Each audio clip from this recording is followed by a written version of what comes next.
Agora eu trago o Evangelho, que é a boa nova, que não traz novidades, mas traz vida nova e regeneração. Olha aqui, gente boa, eu já falei demais, não deveria mais nem falar, e eu estou pensando aqui se eu ainda devo falar, porque já correu meia hora, e o Braulio deveria me chamar, me dar um toque, daqui a 15 minutos. Porque ontem eu falei o programa inteiro, falei 1h30, e eu fiquei preocupado. Digo, meu Deus, Braulio, eu não estou conseguindo parar de falar, de pregar. E olha, agora eu não estava pregando, eu só estou falando como uma alma indignada com essa pesquisa de ver que esse país não aprende. 7,8, 7,4 acham que a solução está num líder de mão forte que leve esse país. O que é isso? É um ditador, mesmo que se ampare nos ambientes do populismo pseudo-democrático. Eu não sei o que eu faço. Queria que vocês me dissessem. Quem acha que eu devo pregar, diga alguma coisa, ou mande corações ao alto. A opção é a gente responder perguntas. Mas eu vou esperar 1 minuto, que é um tempo de um delay razoável. Se você quiser ouvir a palavra que eu preparei hoje aqui, preparei há pouco, na hora que eu entrei aqui, até 9h15, eu e o Braulio conversamos sobre a vida. E aí, depois eu falei, aí, vamos pensar no programa de hoje. Aí eu já estava num texto aberto, sem querer, eu só olhei para baixo, e aí o meu coração esquentou. Olha aqui, eu vou pregar. Braulio, me dá 30 minutos, por favor. Comendo ali, Caio. 30 segundos, 22. Eu botei um cronômetro de 1 minuto. Você pediu, tá aí no ar. Olha o cronômetro. Tá aí aonde, Braulio? Você não falou, eu preciso de 1 minuto. Aí eu coloquei 1 minuto na tela, já estamos em 10 segundos para terminar o tempo, para a galera falar. Corações ao alto. Olha lá, ó. Aí, olha, agora eu tô salvo, Braulio. Olha aí, deixa eu puxar. Olha aí, ó. Deixa eu ver. Tá legal. Eu vejo aqui no meu monitor. Olha lá, coraçõezinhos ao alto, todo mundo querendo. Vamos em frente, gente boa. A graça do Senhor. Abra em 2 aos Coríntios. E bote seu likezinho, se inscreva no canal. E mesmo que eu tenha iniciado com uma palavra tão dura, para algumas pessoas tão insuportável, por causa do fanatismo, eu não estou defendendo nada, eu só estou defendendo um modo de ver, um espírito novo, para quebrar essa polarização maligna que só vai nos fazer alternar em mais do mesmo, em mais do mesmo. Nunca teremos uma roda, vamos ter sempre um quadrado. Sem a suavidade de novas percepções, de novas compreensões. Meu Deus, é de 4 em 4 anos para dar tempo da gente entender e melhorar. Quem tem que melhorar sou eu. Quem tem que melhorar é você. Não é ninguém além de mim, de você. 2 aos Coríntios 11, de 1 a 6. E o Braulio vai colocar o nosso tema aí para você guardar. Quando o evangelho, entre aspas, corrompe mentes e corações. É o que eu quero responder o mais rápido que eu consigo. Quando o Evangelho, quando Jesus, entre aspas, corrompe mentes e corações. E é essencial que se ensine algo tão básico, porque o que foi básico um dia já não existe hoje de modo algum. Tamanho é o nível de corrupção das nossas mentes e dos nossos corações. Num tempo em que a população cristã, num país que, por sua própria natureza, já foi e provavelmente ainda seja o maior país católico cristão do mundo, e que agora tem nos evangélicos um outro percentual expressivo, enorme, majoritário em relação aos demais grupos, menos os católicos, que são a maioria ainda, mas é a segunda grande maioria do país, com igrejas para todos os lados, deve ter mais do que bar, mais do que anúncio de coca, tem placa de igreja para todos os lados. Não tem nada que se divulgue mais do que o nome Jesus, em neon, no que você queira, em fluorescentes, com holofotes para todo lado. No entanto, quase ninguém sabe quem Jesus é. Quando você ensina como Jesus é, o pessoal pensa que não, que você é que é um herege. Quando você ensina o que o Evangelho ensina, eles dizem que você é marxista cultural. Se você se encher de compaixão e misericórdia pelos pobres, eles dizem que você é um esquerdista extremado. Isso hoje. E em cada nova geração eles encontram modos de não saber quem Jesus é. Não faltam Bíblias, mas que não são compreendidas, não são entendidas, não são discernidas. Jamais. Elas só são usadas como simbolização idolátrica parece que no mover do livro, alucinadamente à volta da cabeça ou em algum lugar, tudo que alguém grite nesse nome seja validado. Então é nesse ambiente que a gente está. Por isso, eu vou falar sobre quando o Evangelho corrompe mentes e corações, ou quando o nome Jesus corrompe mentes e corações.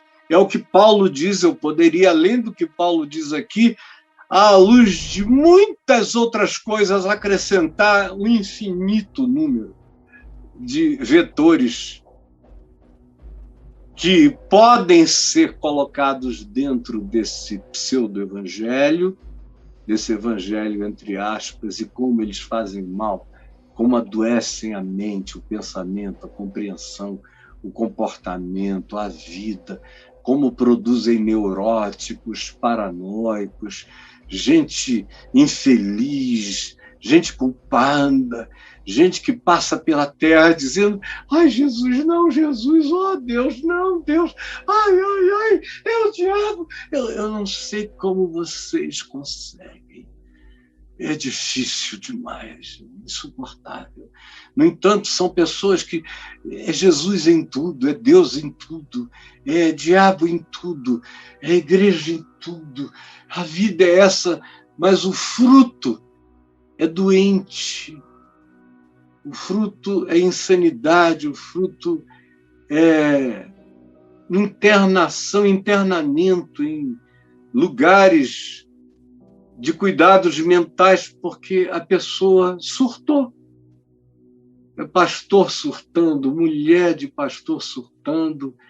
Não é como o surto de muitas outras pessoas. O surto cristão carrega algumas diferenças. E ele fica tanto mais diferente quanto mais fanático o indivíduo seja.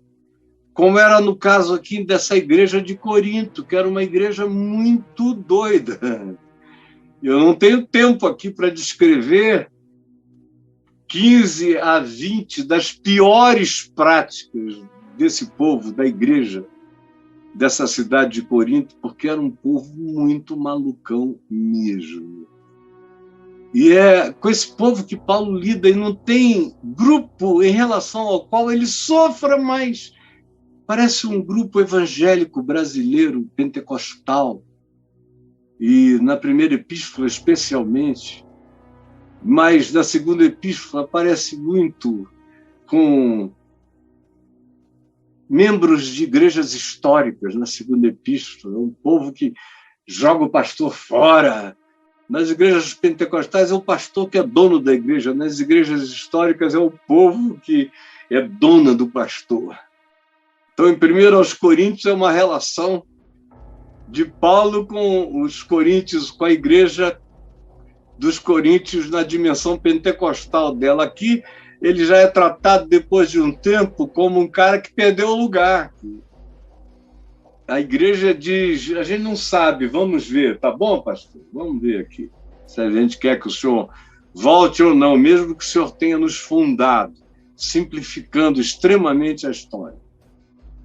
E aí, quando o evangelho corrompe mentes e corações? Primeiro, veja aí e anote, quando a gente se impressiona com o modo da apresentação. Olha o que diz o verso 6. Embora eu, Paulo está falando de si, eu seja falto no falar, não sou no conhecimento. Porque tinha gente lá que tinha entrado nesse nível de impressão absoluta a partir da forma, da apresentação. Naquele tempo, o maior recurso que um ser humano tinha, e não era só naquele tempo, eu ainda nasci nesse tempo. O maior recurso que se atribuía a um ser humano era o poder de comunicação oral, arrebatador, impressionante, atraente, o que vocês hoje em dia nem entendem mais. Porque tanto faz se o cara fala direito ou fala certo ou incorreto, se ele inventa uma outra língua, se a forma é a coisa mais esdrúxula do mundo. Quanto mais esdrúxulo, quanto mais amalucadamente desconexa for a comunicação, mais o pessoal acha engraçado, porque não importa se tem conteúdo. O que importa é se faz gargalhar, ou se faz rir, ou se faz emputecer-se. Tanto faz. E os coríntios eram assim também, como diz o verso 6. Paulo, que é lá em Atenas, acusado de ser um orador incontrolável, que é acusado em Cesareia Marítima, na corte do rei Herodes, de ser alguém que falava com tanta eloquência e fluência, que se diz acerca dele, Paulo, as muitas letras te fazem delirar. Tudo que se pensava a respeito dele é que ele era um homem fora da curva. Pedro diz, o nosso irmão Paulo escreve coisas difíceis de entender, as quais os instáveis e corrompidos de entendimento deturpam para o próprio prejuízo deles mesmos. No entanto, aqui em Corinto, tinha um modo de comunicar e era um dos lugares onde as coisas mais mudavam, era Corinto, porque ficava entre o Mar Adriático, o Mar Egeu, com barcos vindo do mundo inteiro, era um istmo de novidades, de marinheiros, de todo tipo de excitamentos, de malabarismos de vocalizações, inclusive de línguas, de outros que de outras religiões também chegavam lá e viam a igreja de Corinto falando em línguas e saía falando também coisas delirantes para todos os lados.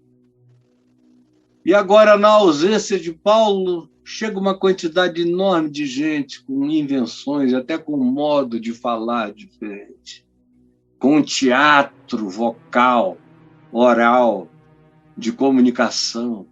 Tem um bocado de gente, a maioria das pessoas não sabem nada de coisa alguma, mas elas entregam a sua vida a uma impressão, a um modo de falar, a um modo de cantar, a um modo de cultuar, a uma expressão, a uma forma outra de dizer, mesmo que o que seja dito seja uma caca, se a forma for de acordo com aquilo que eu modernizei, atribuo a isso, aquilo que importa. Não interessa se o que se diga seja algo que contradiga Jesus, se o modo for um modo que caia no que seja palatável. Culturalmente falando, como lá em Corinto, onde as coisas mudavam o tempo todo, o pessoal se deixa corromper, porque aceita e acolhe o que não é evangelho, só porque ficou impressionada com a forma. E Paulo, que já foi louvado aqui, algum tempo depois, não muito tempo depois, já tinha gente lá dizendo: eu não gosto de ouvir esse cara falar. E não foi muito tempo, e essa aqui é uma igreja que ele pariu, ele sofreu, ele apanhou por esse grupo, por essa comunidade, mas se a gente fosse falar do ponto de vista humano mais básico, a gente teria que dizer: mas a igreja de Corinto não merecia um pastor como Paulo. As mentes deles, Paulo disse: eu sei que vocês já estão corrompidos, vocês caíram como Eva depois da queda. Comeram de um outro fruto.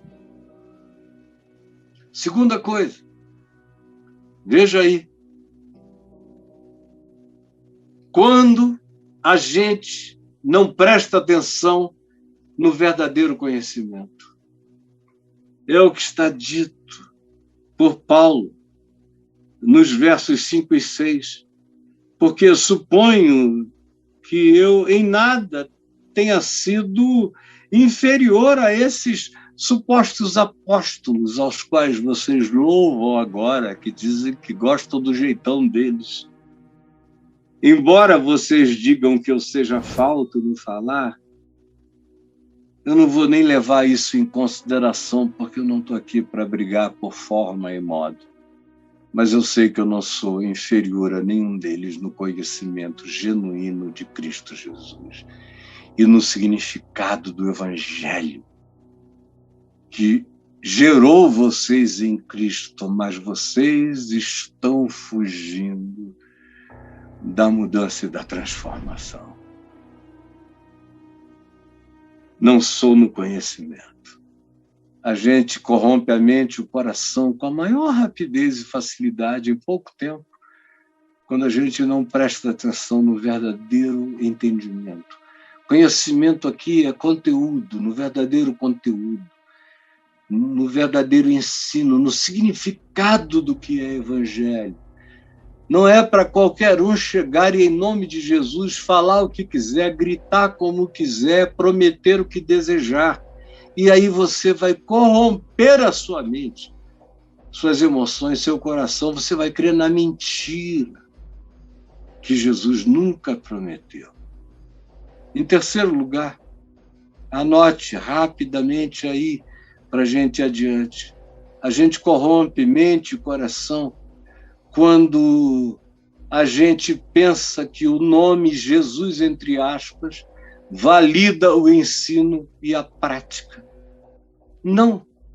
São o ensino e a prática que me ensinam se o que se está falando é de Jesus ou se está usando apenas o nome dele para contar outra história. Jesus disse, é pelo fruto que os conhecereis. Isso nunca será mudado nem alterado, é o modo de viver, é o modo de tratar, é o modo de entrar, é o modo de sair, é o modo de se relacionar, é a educação de Cristo, é a justiça segundo o Evangelho, que excede a dos escribas, a dos fariseus e até a da Constituição Federal, e nos chama a um amor maior, até mesmo aquela justiça que abre mão do direito, para não criar um escândalo maior do que o bem que se possa propiciar. Nossa mente e coração são corrompidos.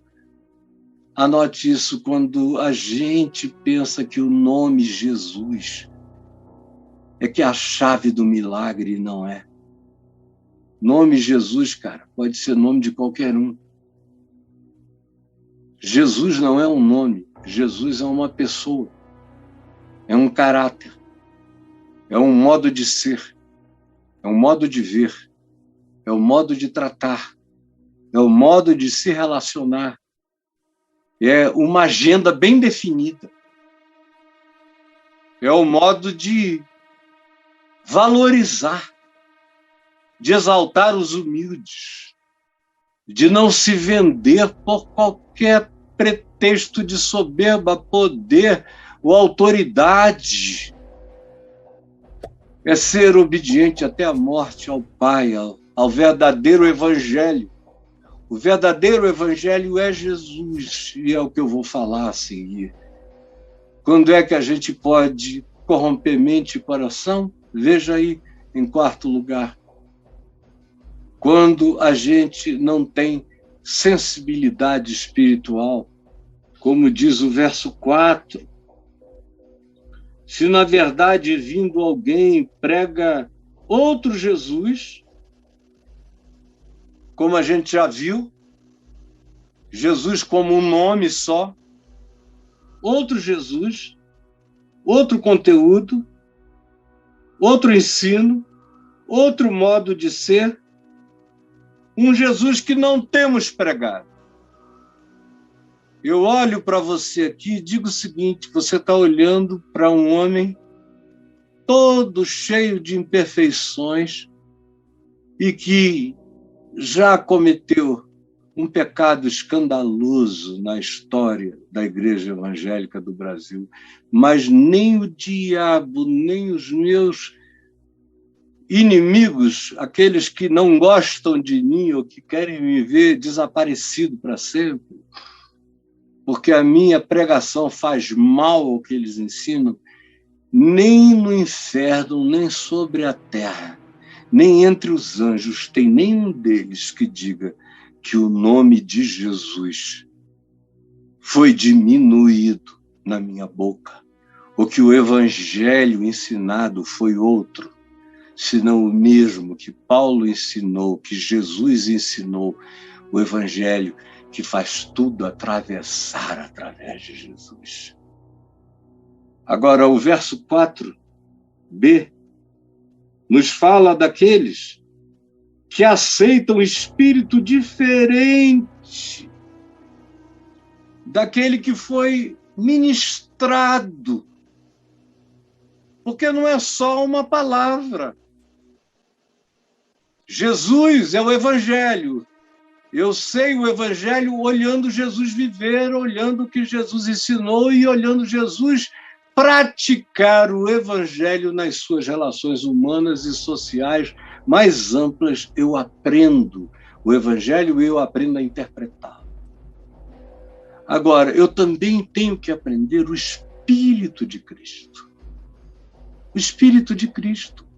Você já viu Jesus chegar num lugar gritando, rodando, se jogando no chão, estribuchando, batendo em demônio, botando o dedo na cara dos pecadores, das meretrizes, dos seres sexualmente marginalizados, de qualquer natureza, de A a Z.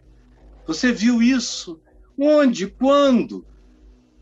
Você viu os religiosos dizendo que ele era filho do diabo, que ele era um endemoninhado, que ele era possesso de Baalzebu, porque ele acolhia pecadores de qualquer natureza, porque comia com eles, bebia com eles, se alegrava com eles, abraçava-os e olhava nos olhos deles e lhes perdoava os pecados. Se você não tiver esse espírito, e se aquele que prega o evangelho não praticar esse espírito, ele pode até ensinar certo, mas se o espírito for carregado daquilo que seja filho do ódio, do rancor, ou da santidade condenatória, pode ter certeza, isso não carrega a melodia do evangelho. O evangelho tem uma melodia. A melodia do evangelho é amor, é graça, é verdade, é justiça, é bondade, é misericórdia, é compaixão, é fidelidade, é domínio próprio. Agora, tem gente que não tem qualquer discernimento para isso. E aí engole uns sapos cururus e chama de meu peixinho da sorte. Aí vem uma quinta coisa que eu quero que você guarde.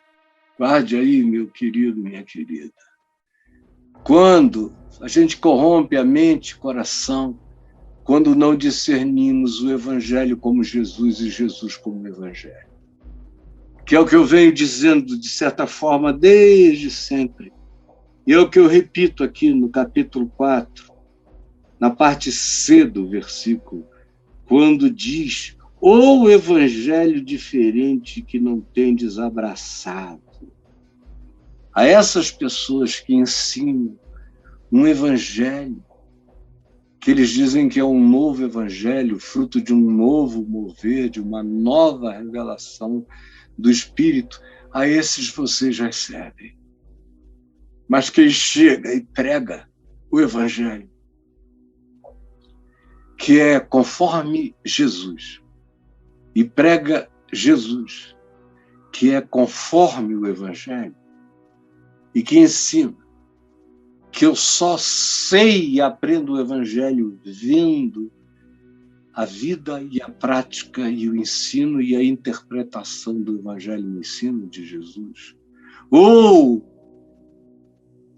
se o meu coração, durante o processo, se eu quiser saber quem é Jesus, eu preciso fazer isso através da leitura simples e pura do evangelho. E se eu quiser saber qual é o ensino do evangelho, eu preciso ver o caminhar simples e puro de Jesus nas páginas da palavra.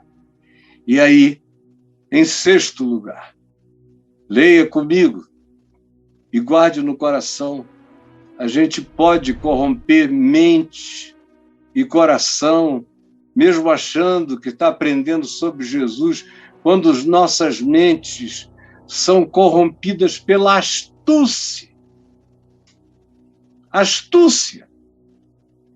Aí você diz como? Quando? Paulo diz no verso 3, mais receio, que assim como a serpente enganou a Eva com a sua astúcia, assim também sejam corrompidas as vossas mentes e se apartem da simplicidade e pureza devidas a Cristo Jesus. Astúcia. Foi por isso que eu disse há pouco que Paulo estava olhando para aquela igreja lá em Corinto, antes e depois de uma queda. Embora eles sempre tenham sido complicados, Agora parecia para Paulo que eles tinham tropeçado de vez, a ponto dele evocar a imagem de Gênesis 3, de Eva e a serpente, para caracterizar a astúcia da mudança. Preste atenção, minha irmã, meu irmão, na astúcia da mudança. Vocês estão sofrendo lavagem cerebral, sem perceberem a astúcia da mudança. É tudo feito em nome de Jesus, do Espírito Santo, com poder, na fé de Abraão, na fé de Elias, segundo a lei de Moisés, amando o poder corajoso de Davi, enfrentar os gigantes. E a isso se aplica toda a prosperidade financeira e tudo que se queira. E aí, em nome de Jesus, se vai louvando cada vez mais, é a riqueza, é o dinheiro, é a prosperidade, é o que se adquire, é se tornar emergente, são os likes, são as famas, são as expressões de sonoridade do nosso nome, e a gente vai fazendo qualquer negócio, vai aprendendo marketing até no inferno, vai aprendendo todos os mecanismos da astúcia, vai crescendo nos mestrados e nos ensinos da astúcia. Como tem gente querendo aprender a hipnose, manipulação de massas, porque dizem que com o Espírito Santo não dá para contar, enquanto ensinam a mentira, mas aprendendo essas outras formas de poder sobre a mente das massas, sobre hipnose massiva e individual, se pode exercer impressões extraordinariamente emotivas. E aí o coração vai sendo corrompido pela astúcia. Eu já vi gente que começou com lágrimas nos olhos há 50 anos atrás e está acabando a vida na base da hipnose, da manipulação de grupos, na sugestão de massas, meu Deus, na indução temática. Se venderam a astúcia da serpente. Eu quero morrer aqui no mesmo lugar onde eu fui plantado por Jesus, dando fruto, não da árvore do conhecimento do bem e do mal, nem comendo da sua força de astúcia, mas oferecendo o fruto da árvore da vida, o fruto do Espírito Santo, o fruto que dá fruto todo dia, que brota como água viva todo dia, que não acaba nunca, que é poder de Deus, que é boa nova do Evangelho de Deus, diante do qual eu não me envergonho, diante dos homens, em nenhuma geração, nem em nenhum lugar,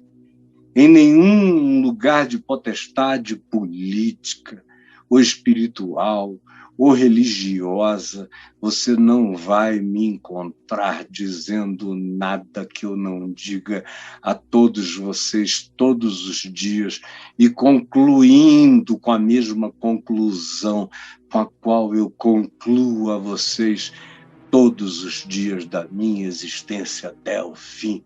Salve-me o Senhor do olhar das astúcias manipuladoras e salve o Senhor a você de cair no logro do evangelho das astúcias, dos filhos de Deus mais malandros, dos filhos de Deus que chegam por cima ao invés de chegarem servindo, dos filhos de Deus que chegam tomando ao invés de chegarem doando.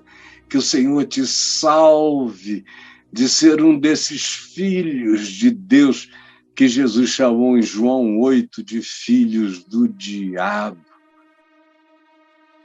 que são sempre cheios de todo engano e de toda malícia, que pervertem os santos e retos caminhos do Senhor. De onde se conclui? De onde se conclui, de maneira óbvia, por que é importante o que Paulo está dizendo aqui? Por quê? Responda.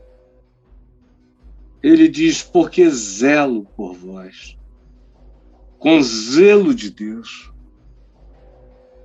E o ministério do Evangelho não mudou. Se eu estou aqui pregando o Evangelho, me cumpre fazer isso com zelo, com estrita relação com o Espírito de Cristo, com o Espírito da encarnação, com o modo de Jesus vivê-lo. Eu não tenho permissão para diminuir nem para aumentar. Por que é importante o que Paulo está dizendo? Porque ele diz, eu estou mantendo o zelo por vós com o zelo de Deus, com o zelo de Jesus. Eu chego aqui nessa igreja de Corinto com a chibata, porque, meu Deus, vocês adoram corromper tudo. Como muitas vezes tem gente que acha que a palavra que ouvem aqui é dura demais, mas, meu Deus, vocês têm um caminho largo sendo oferecido em nome de Jesus, com o clichê de evangelho, com portas de templos, para todos os lados me cumpre pregar o que não está sendo anunciado. Porque eu zelo por vós com o zelo de Deus, visto que vos tenho preparado para vos apresentar como uma virgem pura a um só esposo, que é Cristo.